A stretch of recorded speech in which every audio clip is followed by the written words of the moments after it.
महाभारत की अनकही कहानियां।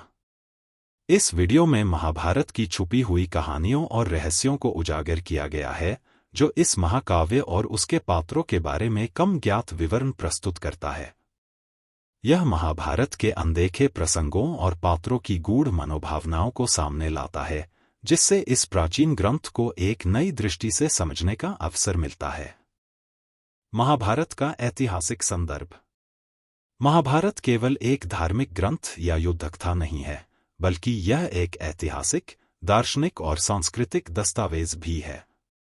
इसका रचनाकाल लेकर विद्वानों में मतभेद है, लेकिन माना जाता है कि इसका प्रारंभिक स्वरूप ईसा पूर्व 400 से 200 के बीच लिखा गया था और बाद में इसमें कई परिवर्तन और जोड़-घटाव हुए। रचनाकार महाभारत को ऋषि व्यास द्वारा रचित माना जाता है, जिन्होंने इसे गणेश जी की सहायता से लिपिबद्ध कराया था। महाकाव्य का स्वरूप। यह 18 पर्वों, खंडों में विभाजित है और इसमें लगभग 1 लाख श्लोक हैं, जो इसे विश्व का सबसे विशाल महाकाव्य बनाते हैं। कथानक। महाभारत मुख्य रूप से कौरवों और पांडवों के बीच हुए कुरुक्षेत्र युद्ध की कथा है, लेकिन इसमें धर्म, नीति, भक्ति, योग और जीवन के विविध पक्षों को भी स्थान दिया गया है। महाभारत की विभिन्न व्याख्याएं और सिद्धांत। महाभारत को समय समय पर अनेक विद्वानों ने भिन्न भिन्न दृष्टिकोणों से व्याख्यायित किया है। ऐतिहासिक दृष्टिकोण। कुछ इतिहासकार इसे वास्तविक ऐतिहासिक घटना मानते हैं। वे मानते हैं कि कुरुक्षेत्र का युद्ध लगभग 3100 ईसा पूर्व हुआ था और यह आर्य समाज की आपसी सत्ता संघर्ष का परिणाम था। महाभारत में उल्लिखित कई स्थानों जैसे हस्तिनापुर, द्वारका आदि के पुरातात्विक प्रमाण भी मिले हैं, जो इसकी ऐतिहासिकता को बल देते हैं। धार्मिक और आध्यात्मिक दृष्टिकोण। हिंदू धर्म में महाभारत को एक पवित्र ग्रंथ माना जाता है। इसके एक भाग, भगवद गीता, को धर्म, कर्म और मोक्ष का उपदेश देने वाला अद्वितीय ग्रंथ माना जाता है। गीता में श्री कृष्ण द्वारा दिया गया कर्मयोग का संदेश जीवन के हर क्षेत्र में प्रासंगिक है। सांस्कृतिक और साहित्यिक दृष्टिकोण। महाभारत भारतीय संस्कृति का अभिन्न अंग है। इसमें तत्कालीन समाज, राजनीति, नैतिकता और पारिवारिक मूल्यों का सुंदर चित्रण है। इसके पात्र जैसे भीष्म, कर्ण, द्रौपदी, अर्जुन, कृष्ण आदि भारतीय समाज में आदर्श और प्रेरणा के प्रतीक माने जाते हैं। महाभारत केवल कौरवों और पांडवों के युद्ध की कहानी नहीं है, बल्कि इसके भीतर अनेक गूढ़ प्रसंग और छुपे हुए पात्रों की कथा भी है, जिनका उल्लेख प्रमुख कथा के आगे दब गया। इन अनकही कहानियों में कई ऐसी घटनाएं और चरित्र हैं, जो महाभारत को एक नई गहराई प्रदान करते हैं। बर्बरीक की कथा। बर्बरीक घटोत्कच का पुत्र था और भगवान शिव से अपार शक्ति प्राप्त कर चुका था। वह युद्ध में केवल कमजोर पक्ष का साथ देने का प्रण ले चुका था। श्री कृष्ण ने समझ लिया कि यदि बर्बरीक युद्ध में भाग लेता है, तो वह हमेशा हारने वाले पक्ष का साथ देगा, जिससे युद्ध का संतुलन बिगड़ जाएगा। श्री कृष्ण ने बर्बरीक से उसका शीश दान में मांग लिया। युद्ध के बाद बर्बरीक का सिर युद्ध भूमि पर रखा गया, ताकि वह पूरे युद्ध को देख सके। विदुर का जीवन और नीति। विदुर महाभारत के सबसे ज्ञानी और नीति प्रेमी पात्रों में से एक थे। वे धृतराष्ट्र के मंत्री और उनके सौतेले भाई थे। विदुर को यमराज का अवतार माना जाता है, जिन्होंने धर्म और नीति का प्रचार किया। उन्होंने धृतराष्ट्र को कई बार दुर्योधन के अन्यायपूर्ण आचरण के विरुद्ध सचेत किया, लेकिन राजा ने उनकी बात नहीं मानी। विदुर नीति आज भी एक जीवन दर्शन के रूप में प्रासंगिक है। एकलव्य का त्याग। एकलव्य एक निषाद राजकुमार था, जिसने गुरु द्रोणाचार्य की मिट्टी की प्रतिमा बनाकर धनुर्विद्या सीखी थी। जब द्रोणाचार्य ने अर्जुन को सर्वश्रेष्ठ धनुर्धर बनाने के लिए एकलव्य का अंगूठा गुरु दक्षिणा में मांग लिया, तब एकलव्य ने बिना किसी द्वेष के अपना अंगूठा काटकर समर्पित कर दिया। यह घटना त्याग, समर्पण और गुरुभक्ति का अद्वितीय उदाहरण है।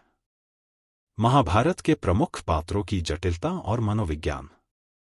महाभारत के कई पात्र बहुआयामी हैं, जिनके भीतर की जटिल भावनाएं और संघर्ष इस महाकाव्य को जीवंत बनाते हैं। द्रौपदी, एक नारी की गरिमा और शक्ति का प्रतीक। द्रौपदी को पंचाली भी कहा जाता है, क्योंकि वह पांचाल की राजकुमारी थी। उनका जन्म अग्नि से हुआ था। उनका विवाह 5 पांडवों से हुआ, जो उस समय की सामाजिक परंपराओं के लिए असामान्य था। द्रौपदी का अपमान, जब दुर्योधन ने उसे भरी सभा में अपमानित करने का प्रयास किया, महाभारत युद्ध का प्रमुख कारण बना। द्रौपदी केवल एक पीड़ित नारी नहीं थी, बल्कि वह प्रतिशोध और न्याय का प्रतीक भी थी। उसकी दृढ़ता और साहस ने समाज में नारी शक्ति की भूमिका को सशक्त किया। कर्ण, त्याग और त्रासदी का प्रतीक। कर्ण महाभारत का सबसे त्रासद पात्र है। वह कुंती का पुत्र था, लेकिन जन्म के समय ही त्याग दिया गया। उसे राधा और अधिरथ ने पाला, इसलिए वह सूतपुत्र कहलाया। कर्ण को समाज में तिरस्कार झेलना पड़ा, लेकिन उसने कभी अपने आत्मसम्मान को नहीं छोड़ा। वह अपने मित्र दुर्योधन का जीवन भर वफादार रहा, भले ही दुर्योधन अधर्म के मार्ग पर था। कर्ण का सबसे बड़ा संघर्ष उसकी दानशीलता थी, जिसने उसे रणभूमि में दुर्बल बना दिया। युद्ध के दौरान जब इंद्र ने उससे उसका कवच और कुंडल दान में मांगा, तो कर्ण ने बिना हिचकिचाए उसे दे दिया, भले ही उसे यह ज्ञात था कि इससे उसकी मृत्यु निश्चित हो जाएगी। महाभारत में नारी शक्ति और उनका प्रभाव। महाभारत में महिलाओं की भूमिका केवल पारंपरिक नारीत्व तक सीमित नहीं थी, बल्कि वे निर्णायक रूप से कथा को प्रभावित करने वाली शक्तिशाली हस्तियां थीं। गांधारी। गांधारी, कौरवों की माता, ने अपने पति धृतराष्ट्र के अंधेपन को साझा करने के लिए जीवन भर अपनी आंखों पर पट्टी बांध ली। उनका यह त्याग पति प्रेम का प्रतीक था, लेकिन उनका मौन उनके पुत्र दुर्योधन की कुटिलता को रोकने में असफल रहा। युद्ध के बाद गांधारी का श्राप ही यदुवंश के नाश का कारण बना। कुंती। कुंती महाभारत की सबसे सशक्त महिला पात्रों में से एक थी। उन्होंने विवाह से पहले ही सूर्यदेव के आशीर्वाद से कर्ण को जन्म दिया, लेकिन लोकलाज के भय से उसे त्याग दिया। पांडवों की माता होने के बावजूद उन्होंने कर्ण के साथ कभी अपने संबंध का खुलासा नहीं किया, जिससे कर्ण की जीवन भर की पीड़ा और बढ़ गई। कुंती की राजनीतिक सूझबूझ और निर्णय लेने की क्षमता ने महाभारत की कथा को एक नया मोड़ दिया। सुभद्रा। सुभद्रा श्री कृष्ण की बहन और अर्जुन की पत्नी थी। उनका पुत्र अभिमन्यु युद्ध में एक नायक के रूप में उभरा। सुभद्रा का चरित्र महाभारत में मातृत्व और करुणा का प्रतीक है। महाभारत की अनकही कहानियां केवल पौराणिक घटनाएं नहीं हैं, बल्कि ये मानवीय भावनाओं, संघर्षों और जीवन मूल्यों का प्रतिबिंब है। द्रौपदी का आत्मसम्मान, कर्ण का त्याग, विदुर की नीति और गांधारी का श्राप, ये सभी प्रसंग हमें जीवन की जटिलताओं, नैतिकता और मानवीय संवेदनाओं का गहरा ज्ञान देते हैं। इन छुपे हुए प्रसंगों को जानकर महाभारत की कथा और भी समृद्ध और प्रेरणादायक बन जाती है। महाभारत में नैतिक और दार्शनिक द्वंद्व। महाभारत केवल एक युद्ध कथा नहीं है, बल्कि यह जीवन के गूढ़ नैतिक और दार्शनिक प्रश्नों का महाकाव्यीय प्रतिबिंब भी है। इसमें धर्म, कर्तव्य, अधर्म, न्याय, प्रतिशोध, क्षमा, कर्तव्य और व्यक्तिगत स्वार्थ के बीच निरंतर संघर्ष देखने को मिलता है। इस महाकाव्य में ऐसे पात्र हैं जो सही और गलत के बीच निरंतर द्वंद्व में फंसे रहते हैं, जिससे यह कथा मानवीय मनोविज्ञान का जीवंत चित्रण करती है। महाभारत का सबसे महत्वपूर्ण संदेश यह है कि धर्म का पालन सदैव स्पष्ट नहीं होता, कभी कभी धर्म के पालन के लिए अधर्म का आश्रय भी लेना पड़ता है। धर्म का अर्थ और उसका प्रभाव पात्रों के कर्मों पर। महाभारत में धर्म केवल धार्मिक कर्तव्यों तक सीमित नहीं है, बल्कि यह कर्तव्यबोध, नैतिकता और जीवन मूल्यों का प्रतीक है। कृष्ण का कर्मयोग। श्री कृष्ण गीता में अर्जुन को कर्मयोग का उपदेश देते हैं। वे बताते हैं कि धर्म का अर्थ केवल पूजा पाठ या अधर्म का विरोध नहीं है, बल्कि अपने कर्तव्य का निर्वाह करना भी धर्म है। गीता का यह उपदेश हमें सिखाता है कि कर्म करते रहना ही धर्म है, फल की इच्छा नहीं करनी चाहिए। अर्जुन का धर्म संकट। अर्जुन महाभारत में धर्म और मोह के बीच फंसे हुए हैं। कुरुक्षेत्र युद्ध में जब उन्हें अपने ही बंधु बांधवों और गुरुजनों के विरुद्ध युद्ध करना पड़ता है, तब वे धर्म संकट में पड़ जाते हैं। कृष्ण उन्हें समझाते हैं कि उनका धर्म योद्धा का है, इसलिए न्याय और धर्म की रक्षा के लिए युद्ध करना उनका कर्तव्य है। यह प्रसंग धर्म की जटिलता को दर्शाता है कि कभी-कभी न्याय के लिए अपनों के विरुद्ध भी खड़ा होना आवश्यक हो जाता है। भीष्म की धर्म के प्रति प्रतिज्ञा। भीष्म ने अपने पिता शांतनु के प्रेम के लिए आजीवन ब्रह्मचर्य का व्रत लिया था। यद्यपि वे सत्य और धर्म के पक्षधर थे, लेकिन राजभक्ति के कारण वे कौरवों का पक्ष छोड़कर पांडवों के पक्ष में नहीं आ सके। उनका यह धर्म संकट इस बात को दर्शाता है कि कभी-कभी व्यक्तिगत प्रतिज्ञा धर्म का रूप ले लेती है, भले ही वह समाज के लिए अन्यायपूर्ण हो। कर्ण का धर्म और वचन। कर्ण अपने मित्र दुर्योधन का आजीवन साथ निभाने का वचन देता है। यद्यपि उसे ज्ञात था कि दुर्योधन अधर्म के मार्ग पर है, फिर भी उसने अपने धर्म, मित्रता का पालन करते हुए पांडवों का विरोध किया। कर्ण का चरित्र यह दर्शाता है कि धर्म की परिभाषा कभी-कभी व्यक्ति के व्यक्तिगत संबंधों और नैतिक मूल्यों पर भी निर्भर करती है। महाभारत में न्याय, प्रतिशोध और क्षमा के भाव। न्याय का स्वरूप। महाभारत में न्याय का विचार अत्यंत जटिल है। न्याय की प्राप्ति के लिए धर्म और अधर्म दोनों का सहारा लिया गया है। श्री कृष्ण द्वारा कूटनीति का प्रयोग भी न्याय की प्राप्ति का एक माध्यम था।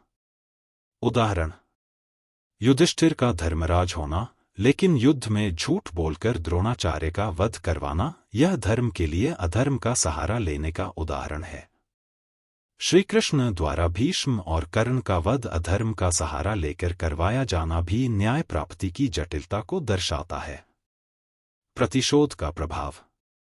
महाभारत में प्रतिशोध एक केंद्रीय तत्व है। द्रौपदी का अपमान ही युद्ध का कारण बना। उसकी प्रतिज्ञा थी कि वह अपने खुले बालों को तभी बांधेगी जब दुर्योधन और दुःशासन का वध होगा। अश्वत्थामा का प्रतिशोध। युद्ध में अपने पिता द्रोणाचार्य के वध का प्रतिशोध लेने के लिए अश्वत्थामा ने पांडवों के शिविर में घुसकर उनके 5 पुत्रों का वध कर दिया। प्रतिशोध का यह प्रसंग दिखाता है कि बदले की भावना न्याय को भी अंधा कर देती है और इसका परिणाम विनाशकारी होता है। क्षमा का स्वरूप। महाभारत में प्रतिशोध के साथ साथ क्षमा का भी उल्लेख है। युधिष्ठिर का हृदय क्षमा भाव से परिपूर्ण था। युद्ध के पश्चात जब अश्वत्थामा ने पांडव पुत्रों का वध किया, तब युधिष्ठिर ने उसे क्षमा कर दिया। महाभारत में क्षमा को धर्म का सर्वोच्च रूप बताया गया है, क्योंकि क्षमा से व्यक्ति के भीतर का क्रोध और द्वेष समाप्त हो जाता है। महाभारत की शिक्षा, धर्म और मानवीय मूल्यों का संदेश। महाभारत में धर्म की परिभाषा स्थिर नहीं है। यह समय, परिस्थिति और व्यक्ति के दृष्टिकोण के अनुसार बदलती रहती है। श्री कृष्ण का कर्मयोग बताता है कि सच्चा धर्म वही है जो निर्भीक होकर अपने कर्तव्य का पालन करने के लिए प्रेरित करे। भीष्म और द्रोणाचार्य का चरित्र यह दर्शाता है कि कभी-कभी व्यक्ति अपने प्रतिज्ञाओं के कारण धर्म और न्याय के विपरीत आचरण करने को विवश हो जाता है। द्रौपदी का प्रतिशोध हमें यह सिखाता है कि अपमान और अन्याय के विरुद्ध खड़े होना भी धर्म है। युधिष्ठिर का धैर्य और क्षमा यह दर्शाता है कि सच्चा धर्म हिंसा के बाद भी शांति और क्षमा में निहित है। महाभारत धर्म, न्याय, प्रतिशोध और क्षमा जैसे गूढ़ नैतिक और दार्शनिक प्रश्नों का संगम है। इसमें धर्म और अधर्म की सीमाएं धुंधली हो जाती हैं और पात्र अपने कर्तव्य का पालन करते हुए नैतिक द्वंद्व में फंस जाते हैं। महाभारत हमें यह सिखाता है कि जीवन में न्याय और धर्म का पालन करना आवश्यक है, लेकिन कभी-कभी न्याय की प्राप्ति के लिए कठिन निर्णय लेने पड़ते हैं। यह महाकाव्य आज भी जीवन के नैतिक और दार्शनिक सवालों का उत्तर देने में मार्गदर्शन करता है। महाभारत का भारतीय संस्कृति पर प्रभाव। महाभारत केवल एक महाकाव्य नहीं है, बल्कि यह भारतीय संस्कृति का मूल स्तंभ है। इसकी शिक्षाएं, पात्र और प्रसंग भारतीय जीवन के विभिन्न पहलुओं में रच बस गए हैं। महाभारत में धर्म, न्याय, प्रेम, त्याग, प्रतिशोध, क्षमा, नीति और जीवन के गूढ़ रहस्यों का समावेश है, जो आज भी भारतीय समाज के नैतिक मूल्यों को परिभाषित करता है। विवाह, यज्ञ, त्याग, बलिदान, युद्ध नीति और धर्म जैसे विषयों को इस महाकाव्य ने गहराई से प्रस्तुत किया है, जो भारतीय संस्कृति का अभिन्न हिस्सा बन गए हैं। महाभारत में वर्णित भगवद गीता भारतीय समाज में जीवन दर्शन का महत्वपूर्ण आधार है, जिसका प्रभाव केवल धार्मिक ही नहीं, बल्कि दार्शनिक और आध्यात्मिक स्तर पर भी है। धार्मिक और सामाजिक परंपराएं। महाभारत में वर्णित धार्मिक अनुष्ठान, व्रत, तपस्या और यज्ञ आज भी भारतीय समाज में प्रचलित हैं। विशेष रूप से भगवद गीता का संदेश जीवन के हर क्षेत्र में प्रेरणा देता है। कर्मण्येवाधिकारस्ते मा फलेषु कदाचन जैसे उपदेश आज भी कर्म को सर्वोपरि मानने का संदेश देते हैं। महाभारत में वर्णित पात्र जैसे अर्जुन, कृष्ण, द्रौपदी और भीष्म आज भी नैतिकता, वीरता और त्याग के प्रतीक माने जाते हैं। 2. जीवन के आदर्श मूल्य। महाभारत के पात्रों का संघर्ष, प्रेम, त्याग और धर्म का द्वंद्व भारतीय समाज को नैतिक मूल्यों का पाठ पढ़ाता है। अर्जुन का धर्म संकट, कर्ण का त्याग, भीष्म की प्रतिज्ञा और युधिष्ठिर की सत्यनिष्ठा, ये सभी प्रसंग जीवन के आदर्श मूल्यों को दर्शाते हैं। क्षमा, दान, प्रतिशोध और न्याय जैसे गुण महाभारत के माध्यम से समाज में स्थापित किए गए हैं। महाभारत का भारतीय कला पर प्रभाव। महाभारत ने भारतीय कला, संगीत, नृत्य और रंगमंच को अत्यधिक प्रभावित किया है। इसकी कहानियां और पात्र विभिन्न कलाओं का प्रेरणा स्रोत बन गए हैं। 1. चित्रकला और मूर्तिकला में महाभारत। भारतीय मंदिरों, गुफाओं और भित्ति चित्रों में महाभारत के प्रसंगों को बड़े ही कलात्मक ढंग से चित्रित किया गया है। अजंता और एलोरा की गुफाओं में महाभारत के प्रसंगों को दीवारों पर उकेरा गया है। विभिन्न पेंटिंग्स में महाभारत के महत्वपूर्ण प्रसंगों को दर्शाया गया है, जैसे द्रौपदी का चीरहरण, अर्जुन का श्री कृष्ण से गीता उपदेश प्राप्त करना, भीष्म का शरशय्या पर लेटकर ज्ञान देना। 2. नृत्य और नाट्य में महाभारत। भारतीय शास्त्रीय नृत्य और नाट्य में महाभारत के प्रसंगों को प्रमुख स्थान दिया गया है। कथकली, भरतनाट्यम और कुचिपुड़ी जैसे शास्त्रीय नृत्य महाभारत के पात्रों को मंच पर प्रस्तुत करते हैं। भारत के विभिन्न क्षेत्रों में महाभारत आधारित नाटक और नृत्य नाटिकाएं प्रस्तुत की जाती हैं।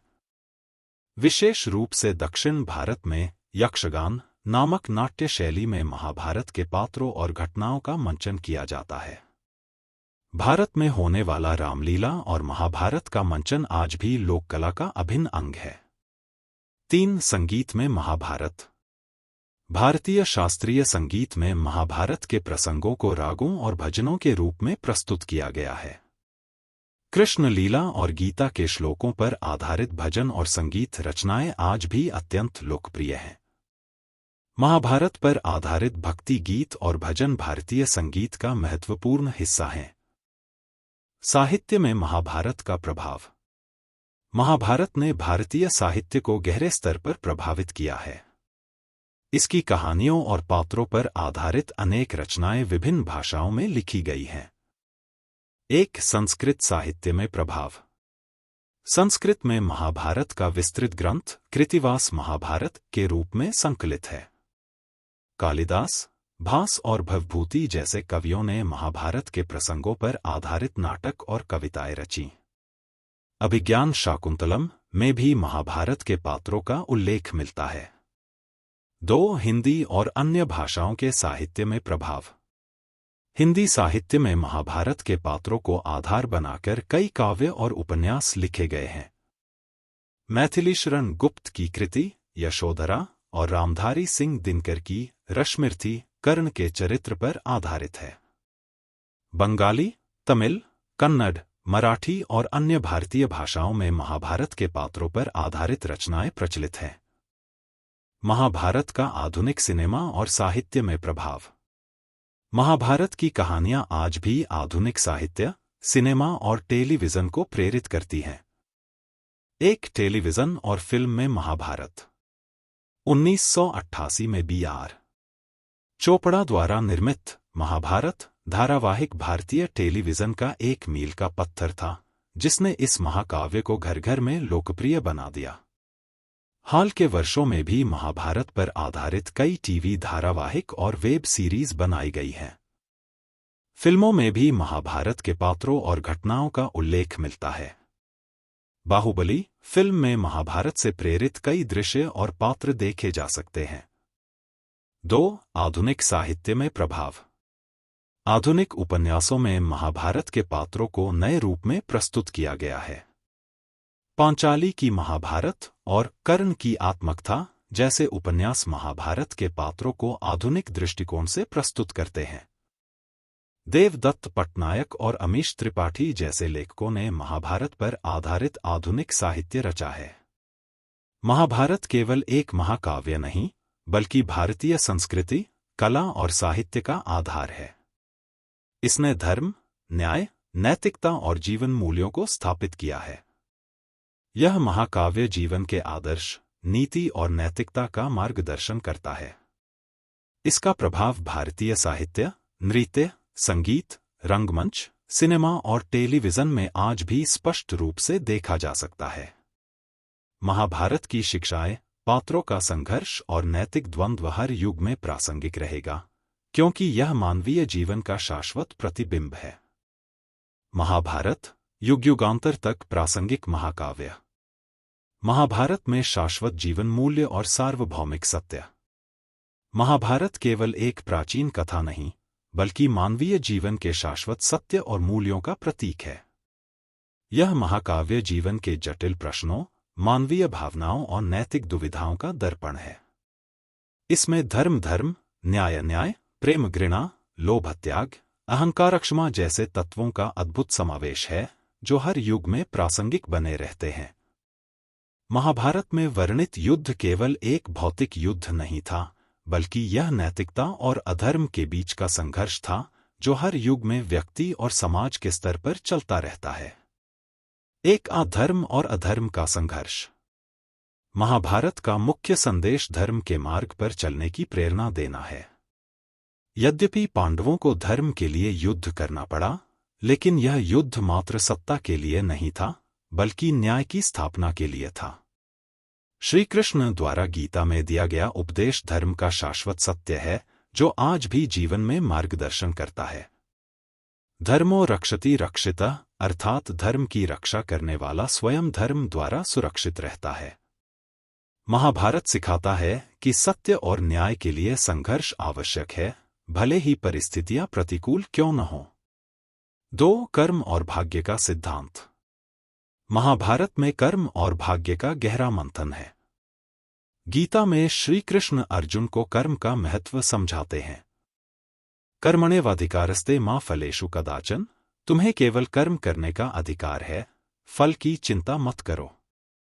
यह उपदेश आज भी लोगों को सिखाता है कि जीवन में निरंतर प्रयास ही सबसे बड़ा धर्म है।